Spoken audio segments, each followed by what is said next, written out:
Sports Entertainment is recorded live at twitch.tv/BaldyandTheBeast. Join us every Tuesday and Thursday at 9 p.m. Eastern Time and watch the matches right along with us. Hey, what's up, everybody? I'm Bront. I'm Willem. And we are Baldy and the Beast. Welcome back to really a big episode of Sports Entertainment tonight. Yes. Willem, what are we doing? Today we are watching Stone Cold Steve Austin versus The Rock from WrestleMania 15. Ooh, I'm pretty stoked about this one. There's a ton of notes, so this is gonna take a little minute. Yep. This happened on March 28th of 1999 in the First Union Center of Philadelphia, Pennsylvania. 20,276 people. And in my notes to start off, I had in all caps, "Do you remember long-term storytelling, guys?" Because this whole trilogy is the epitome of long-term storytelling. It literally takes place over 4 years. And this technically, arguably started like over a year before this pay-per-view even, at the 1998 Royal Rumble when Stone Cold won the match. Yeah. So after Stone Cold won, Vince was really unhappy with Austin being the potential face of the company. And which he was, and he ended up winning that match versus Shawn at WrestleMania, and Vince spent the next 6 months trying to get the belt off of him unsuccessfully. Yeah. He was only successful when he put Austin in essentially a handicap match. So at Breakdown in Your House, it was Taker versus Kane and Austin, but Taker and Kane could not pin each other. Oh. Yeah, That's an interesting stipulation. Yeah, essentially a handicap match. Yeah. What ended up happening is both men pinned Austin at the same time, and they vacated the belt, and with both men fighting for it. Oh. Leading up to the next pay-per-view, which was Judgment Day.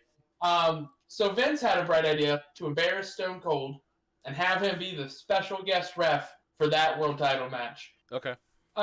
This blew up in his face quite predictably when Austin decided to attack both men instead and rule the match a no contest. Yep. So how they responded to that is one of my favorite pay-per-views of all time. The absolutely wonderful Deadly Games tournament and Survivor Series. What a wonderful pay-per-view. I've watched it myself a couple times. Yep. It's super good. I've watched it quite a few times since the network has come out. It's reliable and it's good every single time. Yep. And the Gilbert thing gets me every single time. It's pretty good. So anyways, the whole time during the tournament, they were kind of making it look like Vince was favoring Mankind. Yeah. And wanted him to win, because that was kind of the storyline they were telling. But unbeknownst to Mankind, it turned out Rock was Vince's choice for the victor, and he helped manipulate the tournament to Rock's advantage. And the Rock did winning it. Stone Cold didn't even make it to the finals, because in his semifinal match, Shane was the special guest referee. Oh, yeah. And just wouldn't count a pin. The double bird. That pin would have sent him to the finals. And Vince kind of knew that the Rock Mankind feud was about to happen after this turn, or after this like douchey thing that happened to Mankind. Yeah. He eventually got screwed at the last hurdle. So Vince knew Austin would see the Rumble as his best chance to regain the title. So Vince, pretty much for Austin to qualify, he had to win a buried alive match versus The Undertaker. So Austin won this match, obviously, because you can't not have Austin in the Royal Rumble. Right. But he only won with the help of Kane. Okay. And after this, Austin had the deck further stacked against him by Vince, because Vince randomly picked him to be the number one entrant in the Rumble and drew the number 13 spot for himself. Yeah. But having annoyed Shawn Michaels, who was the WWF commissioner at the time, Shawn went ahead and made Vince the second entrant instead, giving Austin a chance to get a couple of shots in and give Vince his comeuppance. Yeah. But at the Rumble, Vince put a $100,000 bounty for whoever eliminates Stone Cold. But despite that, and the fact that he entered the match number one, Austin survived the whole match before being last eliminated by Vincent Kennedy McMahon. Thanks to two major reasons. A, Vince pretty much hid on the outside of the ring for a while. And B, a distraction by The Rock led to him being able to eliminate Austin, giving him the WrestleMania title shot. And so since the Royal...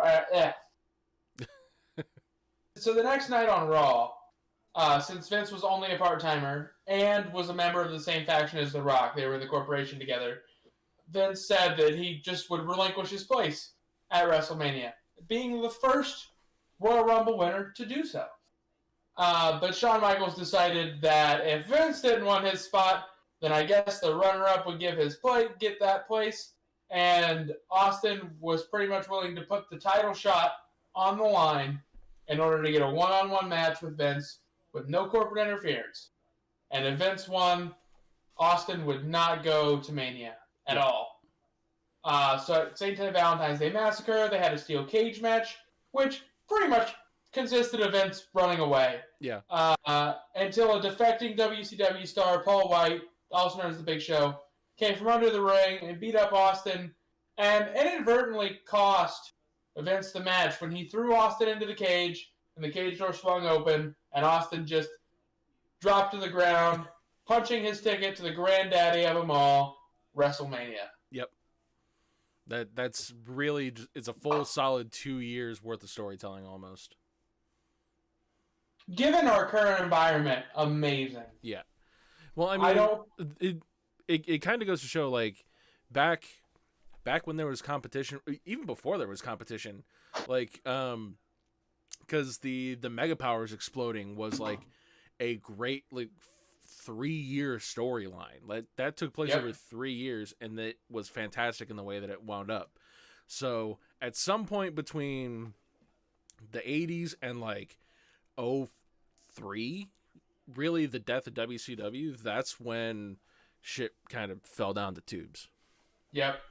And now we can barely get a 3-month storyline that doesn't get scrapped twice in that time frame. Yep. But it looks like long-term storytelling is making a comeback with AEW. It looks like they're, like, trying to do it. Yeah. So, I love long-term storytelling when done well. It makes your TV show something that people want to come back and watch every week. When your story gets dropped week after week after week, then, like, nobody wants to come back and watch it because they can't follow anything. Storytelling, I want to see the next beat of the story. Yeah. I want to see what Austin is going to do to Vince next. Like, even the way they're building on AEW, the Sting Team Taz stuff. Yeah. You know something's going to happen every week. Like, they're going to do something to build this in a different way. Now, are they building it in a different way? Not really. It all kind of is the same thing every week, and it's growing a little old. But that can change with one episode. Mm-hmm. Like, so, credit where credit is due. Right. But anyways, out of that rabbit hole and into the card. This is a massive card. Like, even if it's not a massive card, it's a massive, like, if you try and find this on the network and looking through stuff, it's 3 scrolls worth of stuff. Yep. That's why I'm on the wiki. That way you don't gotta, like, okay, is this a match? No, this is just a weird promo thing. Oh, this is another weird promo thing. Yeah. Also, there's the San Diego chicken, and then the butterbean, and then there's a lot of things happen on this card, and not all of it is wrestling. And it's still only like it's 2 hours and 45 minutes, and there's this much stuff. So many non-wrestling things happened that the longest match on this card was 17 minutes. And it's not this. And that was Austin Rock. Oh, okay. They had a Hell in a Cell match on this card go under 10 minutes. Oh, yeah. That's the one where Undertaker murdered Big Boss Man. Yep. And fucking Edge and Christian were the accomplices. Yeah. But we'll get there. Let's start with the dark matches. Or the Sunday Night Heat matches, whatever I was you going want to to call say, there them. were dark matches on this? Yeah, I said Sunday Night Heat. Yeah. So you had Jacqueline with Terry Reynolds defeated Ivory, and then they had a battle royal to determine the number one contenders for the WWF Tag Team Championships. And D'Lo, Brown, and Test won when Droz and Godfather eliminated each other. If I remember right, this was just a singles battle royal, and the last two people got a tag team title shot. Yep. Which is why it's just people thrown together. Essentially, is what it sounds like. So that's what it was. So the first match on the card, Hardcore Holly defeated Al Snow and Billy Gunn in a triple threat for the Hardcore title. Next up, we have Jeff Jarrett and Owen Hart defeated D'Lo Brown Test. They retained their titles against the thrown together tag team. Yeah. Next, you had the Brawl for All finals. Boo. Butterbean beat Bart Gunn in the most predictable outcome of all time. Right. Is the boxer going to beat the non-boxer in a boxing match? Yes. If you haven't watched the Dark Side of the Ring episode on the Brawl for All, go watch it, because it is a fascinating thing to see, and it's so dumb why they just didn't do anything with Bart Gunn. If they hadn't done this, they could have. They didn't do anything at all. They kind of got punished for winning the thing. Right. Because it was supposed to be Dr. Death. Yep. But, anyways, Mankind, it was in the next match. He defeated Big Show by DQ. And this was the singles match where the stipulation was the winner would become the special guest ref in the main event. Okay. Next up, we have Road Dogg defeating Goldust, Ken Shamrock, and Val Venus in a four-corners elimination match for the IC title. Kane and Chyna defeated Triple H by disqualification. Sable defeated Tori. Okay. Which, I mean, it's Sable. She has a WrestleMania undefeated streak. Yeah, she does. She beat her husband. Yep. There's your random fact of the day. Next up, Shane McMahon defeated X-Pac for the singles European title. Like we mentioned earlier, we had that Hell in a Cell match between Taker and Bossman. And the main event is Stone Cold versus The Rock in a no disqualification match for the WWF Championship with Mankind as the special guest referee. Just the right amount of overbooked, if you want my opinion. Just the right amount. It was the Attitude Era. It was always going to be overbooked. The one thing that's like one of the big things with the Attitude Era that people remember is that it was just big fucking chaos all the time. Yep. And the other thing is that none of the matches were very long. It was very short matches because they had to pack in as much as they possibly could. That and the work rate wasn't exactly what it is today. Yeah. Anyway. That was any downer. That was just the time. Yeah. Like, a high work rate wouldn't have worked in this. Really wouldn't have worked that well in this time. Right. The beta for all that stuff was in the cruiserweights in WCW, and even then, that's not near what it is today. Yeah, and there were glimpses of it, and everybody was amazed by the glimpses. Right. Even in New Japan and stuff like that, it wasn't nearly what it is, because they were still doing the King's Road style and that type of stuff in New Japan and All Japan, and the matches, from a storytelling standpoint, from what I understand, they were fantastic. But it led to so many people with so many long-lasting injuries. Oh, I'm sure. Yeah. Anyway, which sucks. We've kind of rambled on long enough. Let's go ahead and get into the match. If you are looking for it on the network, the match is going to be starting at 2 hours, 18 minutes, and 51 seconds. It is the third from the last flag. If you want to go ahead and look there and click on that, we're going to give everybody about 10-15 seconds to go ahead and try and find this. It feels really good to be back. I'm gonna be honest. It was good on Tuesday. I'm really excited to go into this one today. I am, super excited, happy to be back. I repeat your sentiments. I agree. Yes. All right. So once again, that is at 2 hours, 18 minutes, 51 seconds. We're gonna go ahead and count down from 5, 4, 3, 2, 1. Click. As Rollins holding it for almost a year. Right. That's it. There it is. And Vince looks upset. Yep. Distraught. What a good shot. Vince distraught. Austin is the new champion.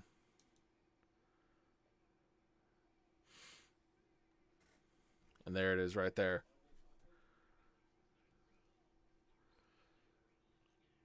God, look at that crowd. Look at him go. Mick holding up the title.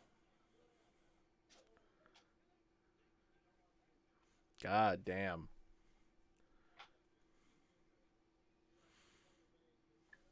Well, that wasn't my favorite match I've ever seen. Right. The time was just so good. Yeah, it was so great at the time. Like the crowd was fantastic. I don't even know.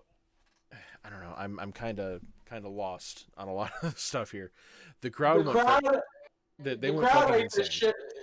They ate this shit up like Molly at a rave. It was ridiculous. Yep. All right. So, what is your hot tagline? Crowd make loud noise. We don't get that much anymore. I mean, that's pretty accurate. The fucking Austin makes loud noise. I can't think of anything else. Like, it's just literally that's it. Like, that's the big like unifying thing of this era is that Austin kind of brought the crowd to its feet all the time. Yep. He could have come out 6 times and he would have gotten 6 humongous pops. Yep. He was that over. There's a reason he's the biggest draw in the history of the business. Not even close. Yep. All right. Not even close. Yep. Okay, so let's go ahead and go into Rebooked, where if you are new to the chat, if you're new to watching what we're going to be doing, Rebooked is our segment of the show where we go and we look at these old matches and we look at current performers today or anybody that's like in the current wrestling landscape who could redo this match just as good, if not better. So you've got your people. I'm still thinking of who I need for this match. So go ahead and give me your answers. So I think I'm going to go with, for The Rock, I'm picking Ricky Starks. Okay. Because I think Ricky Starks, that kid's got something. I don't know what it is. I don't know how much of it he's got right now. But it seems like he's got it in spades. Yep. And I came up with my Austin, and this, style-wise, he may not be a perfect fit. But he likes to drink beer. Yeah. Hangman Page. Okay. Because I can't really think of it. The only other people that came to mind were Brawling Style Minoru Suzuki. Yeah. And I was like, eh. It's not quite The Rock level. Or not quite Austin level. And does the stunner Kevin Owens. And Kevin Owens was my maybe. Yep. But I think I'm going with Hangman. I am actually going to, for mine, for Austin, I am going to take Kevin Owens because that's just about as close as we're going to get to what Austin was doing at the time today. Other than maybe Jon Moxley. But I think KO's got more of the... I don't want to say KO's got more charisma than Jon Moxley, but I feel like KO is more fitting for an Austin than Jon Moxley is. Yeah. And then for my Rock, I don't know. I want to say MJF, but I also picked MJF for the last series that we did. So I'm trying to think of who else is on the Rock's level. There's not many. Like, in terms of pure showmanship, it's a little different, a little out there. I'm gonna go Big E. I'm listening. So Big E, he's the biggest showman. Like, if you look at his, I'm literally just shooting off the tip of my dick right now. If you look at him, he's always the showiest man in the New Day, or he was at the time. He's got a very similar style. Like, he's not super technical, but a lot of his moves have a lot of impact. And you always know when he's around, and he's got one of the better known voices. He's very loud and boisterous. So it's not a great pick. Maybe on next week's edition when we come back, maybe I'll have someone else. But I'm gonna stick with Kevin Owens as my Austin and Big E as my Rock. Walter called out Jungle Boy. Called out Jungle Boy. I've not seen enough of Jungle Boy's work to really Jungle Boy's more of a flyer, in my opinion. Can I have a quick aside about Jungle Boy? Yes. His fucking new theme music is the bomb. So Tony Khan bought his indie music, and I have listened to that song 10 times in the past since Wednesday when I first heard it. So I don't know what is so catchy about it. There's the oh part. It's amazing. I don't know if it fits his character, but it fits what I want wrestling to be, which is a little bit serious and a little bit just nonsensical and wonderful. Okay. All right. Well, we're gonna call rebooked there then. At the point where we're not, at the point where we're not at the point where we've literally gone off track. We're not even talking about what we're doing anymore. So the other part that JD brought up last time that we forgot about.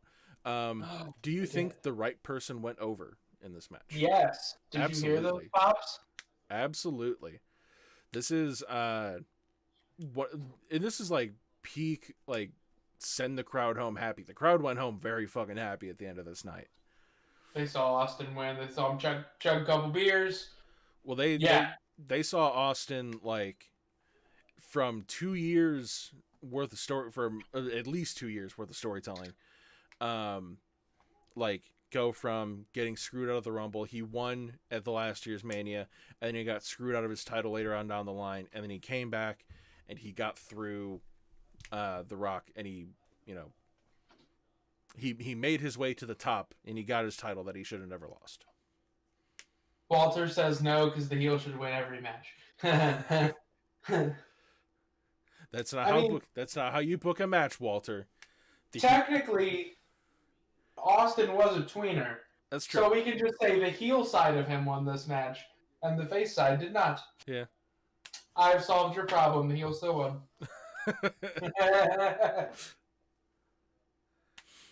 All right. So, do we have anything else that we want to talk about tonight?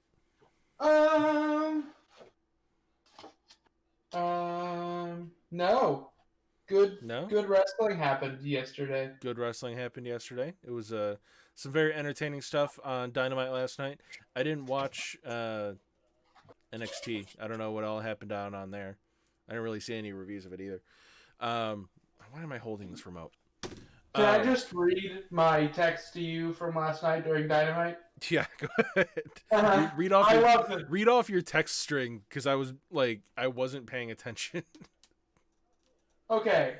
So we'll start off with Abaddon should have won because I'll stick with that. Yeah. When Phoenix did that move over the top rope and hit his butt, I told you he broke his butt. He broke his butt. And then this is my favorite part. I literally don't asshole. even work about this. I texted you, we're about to, before Gallows and Anderson came out, I texted you, we're about to see Gallows and Anderson. And then 30 seconds later, when somebody else came out, I texted you, never mind. And then 30 seconds later, when Gallows and Anderson did come out, I said, never mind my never mind. I was right the first time. You popped so hard for Austin, for fucking Gallows and Anderson coming out. I popped really hard for that. I was like, Kim, it's Gallows and Anderson. She has no clue who they are. Yep. No point of reference whatsoever. Has never seen them wrestle. Yep. And I'm like, BizCliz, though.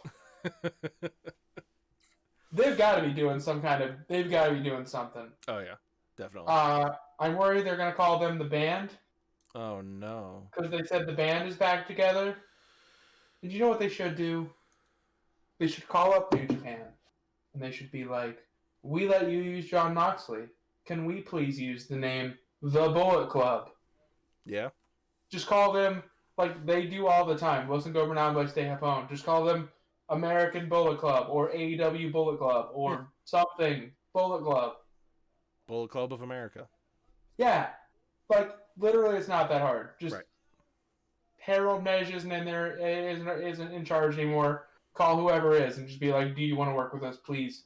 Because that would be the coolest name for the stable to have. Pretty please. Yeah, they helped build the Bullet Club. Let them use the name for a little bit, and we'll give you, some of the profits. Give you a couple $2-3. Mm-hmm. So, but that's just my opinion. Yep. Anyway, if you don't have anything else to talk about tonight, I think we can go ahead and go into the outro. Oh, what are we watching next Tuesday? Well, so because you sent me the schedule before, but I didn't save it and I don't remember it. But like, it's card subject to change. We have a little bit of, maybe not as well the well-known match, but one I'm looking forward to all the same. Two legends in their own right. Jushin Thunder Liger versus Rey Mysterio. Okay. In WCW. Well, given the fact that all of the other cruiserweight matches from WCW we've watched have been pretty gold, I'm gonna go ahead and say that's a good one to watch. Yup. How can those two people have a bad match? Yeah. Walter says just have AEW buy out Impact and make it one company. I mean, why not? But at the same time, it's kind of good to have different companies out there for competition. Competition, like, even if they're not like competing directly against each other, if they're having a working relationship, having more variety of places for the wrestlers to work is a good thing. Yeah, I have a bad feeling about wrestlers and places to work this year. I have a feeling Dub's going to buy ROH. Yeah, you're probably... Or at least their tape library. At the very least, their tape library. You're probably not wrong. Which, if the Dub just buys ROH's backlog of tapes, I'm not going to complain, because that's going to open up our channel to so many more reviews. Yep. Oh, yeah. So I'm okay with that. But I really don't want them to buy the promotion. No. The thing you brought up earlier that we needed to talk about, was that like in the show or after the show? After. It was about the Bullet Club. Okay. Reuniting. Huh? It was just, I wanted to bullshit about the Bullet Club reuniting. Oh, okay. So with all of that, we're going to go ahead and call it here for tonight. We will be back next Tuesday for Jushin Thunder Liger versus Rey Mysterio. What pay-per-view was that at? Or was it just on a random episode of Nitro? It was on pay-per-view. You're going to have to give me a minute to find it. Okay. So I'll go ahead and do my outro stuff while you figure that out, and then I'll just say it and have you say it at the end. So thank you everybody for coming out and watching us tonight. Thank you so much for coming back and seeing us in our kind of rebooted state. I don't want to say rebooted, but we came back from our break. Thank you thank you for coming back and seeing us. Can I say something real quick? Yeah. While we were on our break, Willem made our channel look way awesomer. Thank you, Willem. I know I said it on Tuesday, but I saw it again today, and I thought it looked great again, so I'm saying it again. Yes, I put in some work. It was literally just Tuesday morning, but I did some work. Still appreciated. Yeah, I know. I tried to do what I could because I was looking at our stuff and was like, you know what, it looks kind of basic, looks a little janky. The stream labels, they're kind of like falling out of place. Whenever we get something new, I have to reorient to make sure shit's in the right place. So why not just make it look a little bit cleaner, a little bit nicer.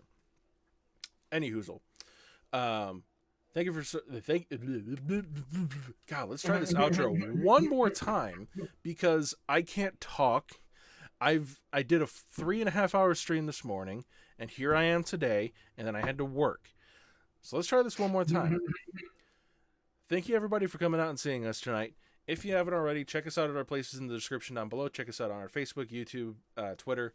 Give us a like, give us a subscribe if you haven't already. If you don't looking at our beautiful faces here, go ahead and check us out on the audio-only podcast over on Anchor or Spotify or any of the places that we're at. All of that stuff is in the description down below. We will be back this coming Tuesday for Jushin Thunder Liger versus Rey Mysterio from Starrcade 1996. There you go. We will see you then. Thank you for coming out. Bye-bye. Bye.